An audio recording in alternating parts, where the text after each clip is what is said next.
Bismillahirrahmanirrahim. Assalamualaikum warahmatullahi wabarakatuh. Nami abdi Muhammad Syarif Wilayatullah dina kelas 11 MIPA 2. Dina deungeut ieu simkuring bade maparkeun kabalerea yen urang teh penting ngajaga kesehatan. Kesehatan bisa disebut hal anu pokok anu kedah kurang jaga. Kesehatan oge tiasa disebut kenikmatan anu luar biasa.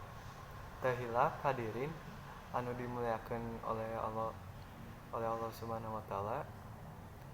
Aya seueur cara kanggo urang ngamumule kesehatan pikeun diri urang. Mimiti ti kesehatan raga atanapi jasmani diteraskeun ka kesehatan jiwa atanapi rohani. Tah upami urang hoyong sehat jagjag maringkus urang kedah sosor-sosor masihan diri urang dina sagala kokotor bade eta kotor rohani atanapi kotor jasmani. Carana nyaeta urang kudu resep mersihan lingkungan, mersihan diri, bisa oge mandi sareng sagala anu bisa ngahindarkeun urang ti panyakit.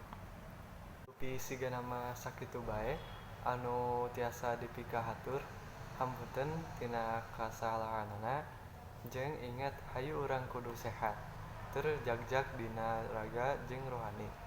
Sakinten, wassalamualaikum warahmatullahi wabarakatuh.